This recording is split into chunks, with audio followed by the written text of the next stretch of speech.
La Morada, contra la violencia de género.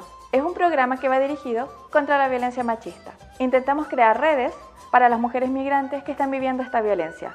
Cada 15 días se emitirá este programa mediante el canal de YouTube de la Asociación de Mujeres de la Otra Orilla. Contamos con un correo electrónico donde puedes contactarnos y contarnos lo que estás pasando. Además puedes seguirnos, suscribirte en redes sociales y poder comunicarte con nosotros mediante chat. En este quinto programa de La Morada contra la violencia de género, vamos a entrevistar a Jacqueline Amaya. Jacqueline es una de las fundadoras de la Asociación Trabajadoras y Trabajadores del Hogar de Sevilla, aunque su andadura comenzó allá por el año 2012, cuando varias empleadas del hogar decidieron reunirse y comenzar a tejer redes. Fue presidenta de la asociación y ahora es su portavoz. Tiene mucho mérito porque ella nunca dejó de trabajar como mujer migrante, tuvo que demostrar de que por más que traía un título académico en este país, las cosas no se hacían tan ágilmente como suponíamos. Y quiero destacar que aparte de su trabajo en la asociación, en estos momentos está cursando la carrera de Derecho en la UNED y que le va bastante bien. Hola Jackie, ¿cómo estamos? Hola Nora, muchísimas gracias por la invitación. Quería preguntarte, las trabajadoras del hogar, ya que su trabajo es justamente dentro de una casa y no se puede visibilizar, ¿a qué tipo de violencias están acostumbradas a tener que denunciar o qué tipo de violencias son recurrentes en el trabajo? Primero había que, de cierta manera, nombrarla, ¿no? Porque como que estar en un trabajo de casa hace que estemos invisibilizados, por así decirlo, ¿no? Y como tú dices, ¿no? Lo que se hace costumbre luego se normaliza y luego pareciera que no fuera violencia, sino fuera parte de una estructura o una concepción, ¿no? O sea, pero es violencia institucional lo que nos sucede a nosotros, ¿no? Eh, Tenemos reconocida una normativa, pero que en la práctica al no reconocerse es como si no hubiera en realidad una normativa hecha, ¿vale?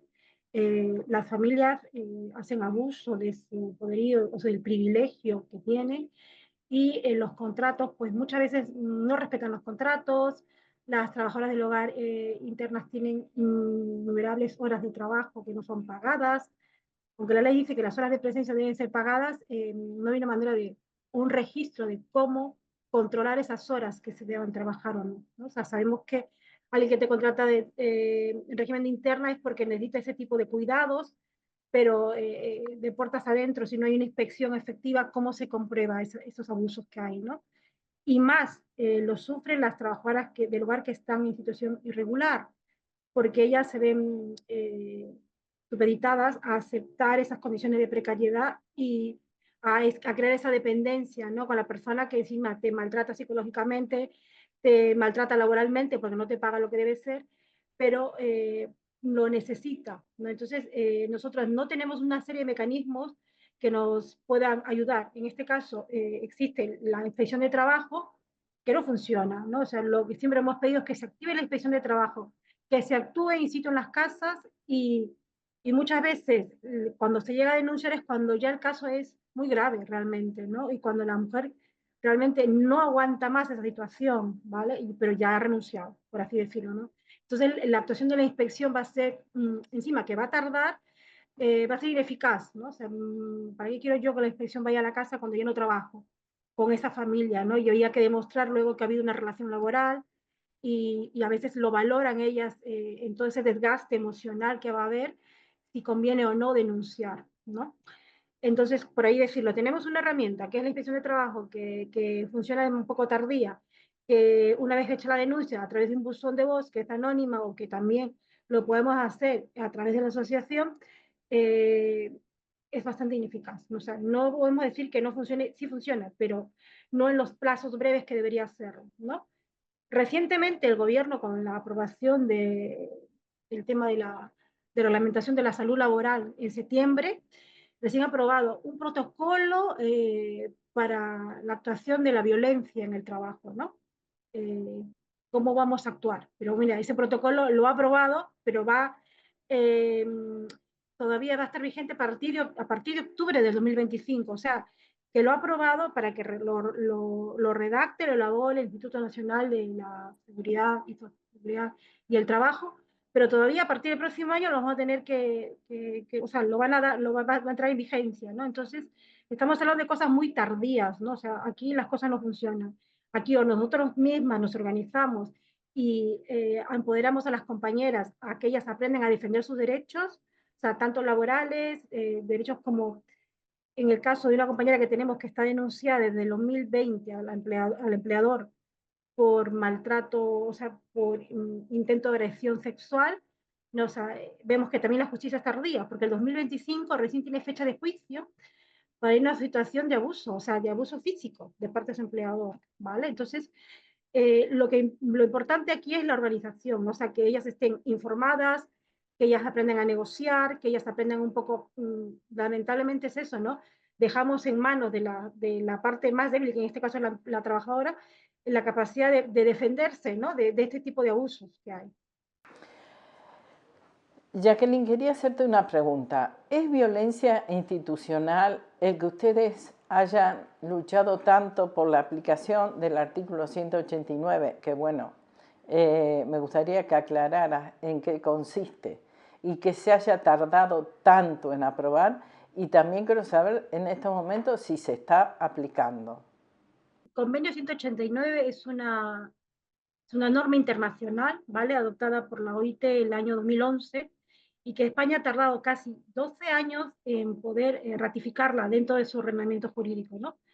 ¿Por qué se ratificó? Eh, porque hubo un caso de una compañera de Vigo que hizo la denuncia a la Seguridad Social, la Tesorería de Seguridad Social, para poder cotizar por el derecho a la prestación por desempleo como el resto de los trabajadores, porque era algo que nos discriminaba, ¿no?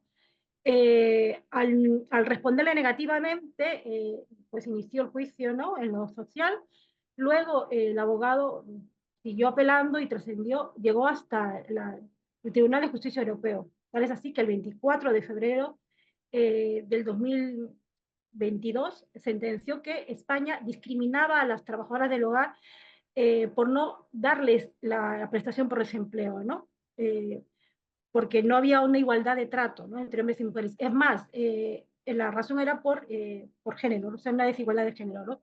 Porque este trabajo lo realizamos mayoritariamente mujeres, ¿no? Y en casi en la mitad, por decirlo así, la mitad de origen inmigrante. Luego de esa sentencia, pues que es vinculante, España, el gobierno español se vio, por así decirlo, no sé, obligado a que ratifique el convenio, y la ratificación del convenio venía consigo con una serie de medidas que debía cambiar, ¿no? Para mejorar la situación que teníamos, ¿no? Es así, por eso ese mismo año, para mayo, junio del 2022, es que entró al Congreso de Diputados eh, y se aprobó ratificar, ¿no? Luego siguió el proceso, el Senado, y luego ya la ministra de Trabajo llevó la documentación, ¿no? A Ginebra, y por eso decimos que este año recién ha entrado en vigencia el convenio 189, ¿vale? De la OIT.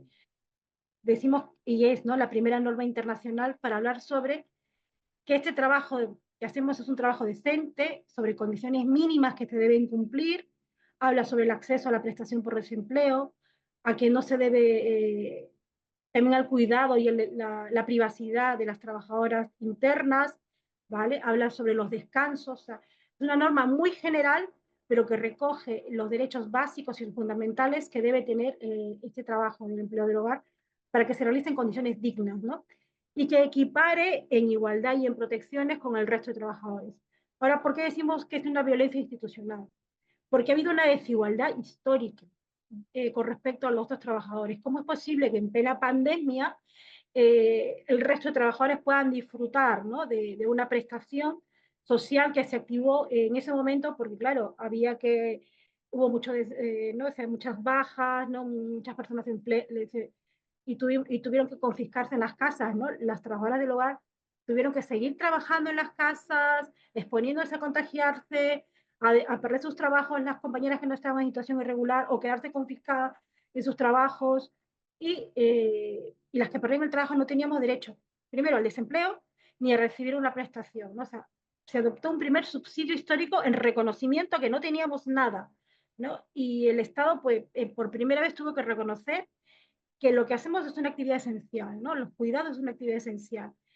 Y de ahí para adelante, pues marcó un hito, ¿no? O sea, el de decir, pues no, mira, a estas compañeras que las hemos olvidado históricamente, a las que les debemos, ¿no? O sea, ese reconocimiento y ese valor social de lo que hacemos, pues vamos a dotarla de derechos, ¿no?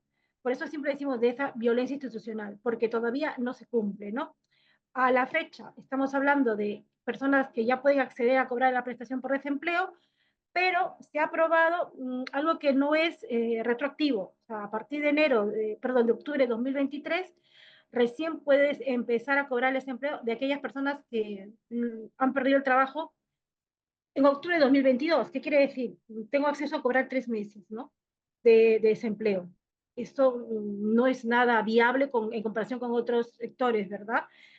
¿Qué se está haciendo? Se está denunciando al CEPE y diciéndole, oye, no es que no ha sido culpa mía que yo no quiera aportar para cotizar por el desempleo, sino ha sido la falta de normativa vigente que no me ha permitido a mí. Por lo tanto, hay situaciones de mujeres que ya tienen más de 50 años, 55 años, 60 años, que se quedan en paro y cómo ellas pueden volver a activarse, ¿no? O sea, es un poco locos lo que está pasando, ¿no? Pero bueno, las tendencias que se están denunciando se están ganando, ¿no? Y se le están consiguiendo la retroactividad, sobre todo para el tema de la prestación por desempleo, ¿no? Otra situación que tenemos, que es como en sí una violencia institucional, es el tema de las enfermedades profesionales, ¿no? Esa falta de reconocimiento de las enfermedades profesionales, que actualmente se reconocen como enfermedades comunes, ¿no?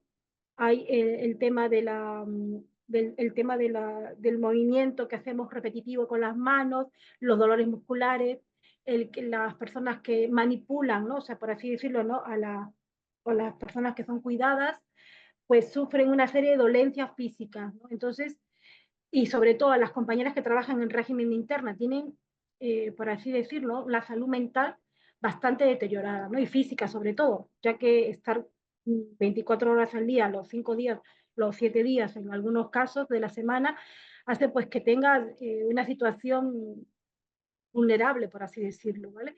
Eso en comparativa con otros sectores que no se da, ¿no? O sea, nadie te dice que te quedes en tu puesto de tu trabajo a dormir, por ejemplo, ¿no? Un administrativo no tiene por qué quedarse a dormir, o no tiene por qué quedarse los 7 días de la semana en el trabajo, ¿no? O sea, y si lo hace, pues habrá un reconocimiento especial, ¿no? En el caso de empleado del hogar, el régimen de nocturnidad no está reconocido, o sea, económicamente. Entonces ahí, ¿de qué estamos hablando?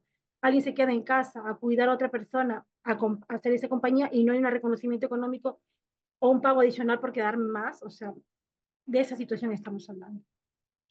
Jackie, para ir cerrando esta entrevista que realmente ha sido fundamental y muy aclaratoria sobre la situación que están viviendo, te quería preguntar, ustedes, desde la Asociación de Trabajadoras del Hogar, ¿cómo ayudan a estas mujeres que se acercan y les cuentan los diversos tipos de violencia que sufren en su trabajo? La asociación lo primero que hace es acogemos a todas las personas que vienen, ¿vale? Porque necesitan un espacio de referencia, un espacio de escucha, un espacio donde pueden haber otras iguales, ¿no? Y en este caso, mujeres trabajadoras del hogar, migrantes, ¿no? De diferentes países. Y luego cuando nosotros brindamos una serie de talleres que les sirven a ellas, ¿no? Para tener esas herramientas, como bien he dicho al comienzo, ¿no?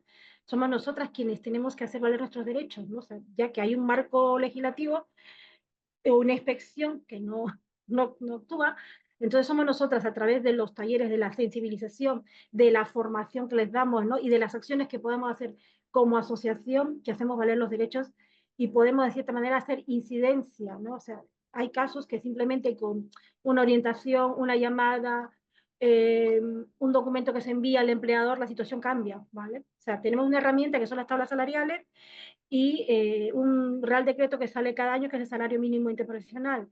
Cuando se lo ponemos en el chat y le decimos a las compañeras que se lo envíen a sus empleadores, Ellos saben que cada año incrementa el salario en un porcentaje.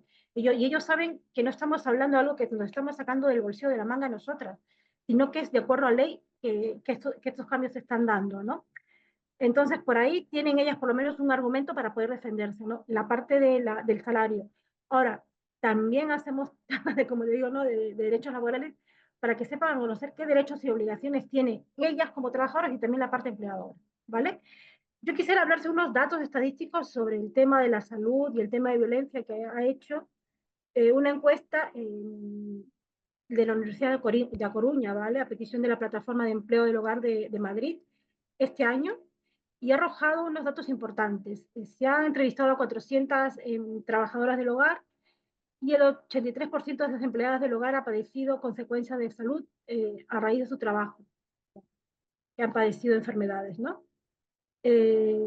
Y una de cada 4 trabajadoras reconoce haber sufrido algún tipo de violencia en su jornada laboral. La proporción es mayor en jóvenes, el 28% en las menores de 35 y es elevada en las mayores de 67. Hay un porcentaje sobre la falta de respeto que nos dicen las empleadoras, ¿no? Esa falta de respeto de acelera o a lo más rápido, como si fuéramos máquinas, ¿no?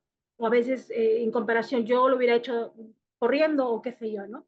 O la falta de respeto que me dijeron a mí, ¿no? Que todas tienen la misma cara, o sea, como que si colombiana, peruana, boliviana, o las compañeras de América del Sur fuésemos iguales, ¿no? Eh, pues eso representa un 31%, ¿no? Los tratos injustos, discriminatorios, amenazantes, un 25%, ¿no? La violencia verbal es una forma de insulto o vejaciones y es sufrida por el 17% de las encuestadas. Un 4% de las encuestadas trabaja informalmente y afirma haber sufrido abusos sexuales o ser víctima de abuso en la actualidad. Porcentaje que desciende a un 1% con aquellas que trabajan con contrato. Aquí las más precarias, las más vulnerizadas, son las que no tienen documentación, ¿no? Porque ellas se sienten obligadas y tienen que aguantar una serie de abusos al no tener documentación, ¿no? Y a perder el único sustento. Entonces aquí hay una situación un poco de coacción, ¿no? O sea, se siente coaccionada por el trabajo que realiza, no hay unas condiciones ya adecuadas, ¿no? O sea, hay una dimensión muy distinta ahí, ¿no? Bueno, eso era lo que quería compartir un poco, ¿no? Si quieres te paso el enlace de la encuesta para que pueda mostrarlo en el vídeo, ¿vale? Jackie, bueno, finalizando ya la entrevista, te agradezco muchísimo todos estos datos que nos has dado y sabemos que, lo vemos, que la asociación cada vez crece más, tiene más mujeres, porque somos mayoría, las que se acercan a la Casa Pumarejo a preguntar por ustedes, por la tarea que hacen. También vemos la cantidad de talleres que dan y bueno, es una alegría al menos saber que de alguna manera están ayudando a concientizar a la gente que debe pelear por sus derechos. Y yo creo que si el estar en la casa nos posibilita a nosotros continuar con nuestro activismo, ¿no? El tener un espacio que sea referente, que ya es conocido por todas las compañeras, ¿no? Pues hace de que segundo y cuarto domingo de cada mes estamos en la Casa Pumarejo, ¿no? Terminamos siempre con una merienda, ¿no? Intercultural sobre todo, que hace que posibilite, ¿no? O sea, el compartir, ¿no? Que es una expresión sobre todo, ¿no? De nosotras, las mujeres, ¿no? Cuando nos juntamos hacemos cosas grandes, ¿no? Y logramos cambiar situaciones injustas también, ¿no? Bueno, Jackie, un abrazo muy grande, un saludo muy grande a todas las compañeras de trabajadoras del Hogar de Sevilla y bueno, esperemos seguir compartiendo esos espacios como el 25N, como el 8M, donde van ustedes siempre con sus delantales y sus reivindicaciones. Un abrazo inmenso. Asesinada en Sevilla por su expareja. Es la asesina número 21 en la ciudad de Láez, la número 5 en Andalucía y 1151 desde el año 2003. Una vez más, alzamos nuestra voz y nuestro rechazo a esta vulneración de los derechos humanos hacia las mujeres. Vivir libres no nos puede costar la vida. Lucharemos con todas por una sociedad libre de violencia contra las mujeres. Es una emergencia social. Apelamos a los hombres, que de manera mayoritaria no son asesinos, a que junto a nosotras, las mujeres, pongamos freno a esta lacra, porque como decía José Saramago, la violencia machista es un problema de hombres que sufren las mujeres. Manifestamos nuestro rechazo a las políticas y a aquellas organizaciones políticas que niegan la violencia machista. A las mujeres nos asesinan porque somos mujeres. Solo con el rechazo unánime de toda la sociedad podremos parar esta lacra que se ceba con la vida de las mujeres. Queremos seguir visibilizando la discriminación que sufrimos las mujeres migrantes y trabajadoras del hogar. Reiteramos nuestro rechazo a cualquier manifestación machista que se produzca en nuestra sociedad. No queremos seguir viviendo con rabia y miedo. Estamos cansadas, queremos respeto, visibilidad, igualdad y condiciones de vida digna y de empleo y vida. Es imprescindible la coordinación de las administraciones públicas para erradicar la violencia machista, así como llevar a cabo políticas decisivas para acabar con ella, desde la educación hasta garantizar ciudades seguras para las mujeres y niñas. Mostramos nuestra solidaridad y profundo pésame a la familia de Virginia, quien no murió, fue asesinada. Hoy más que nunca nos queremos libres, seguras y vivas. Basta de violencia contra las mujeres, vivas nos queremos. ¡Viva la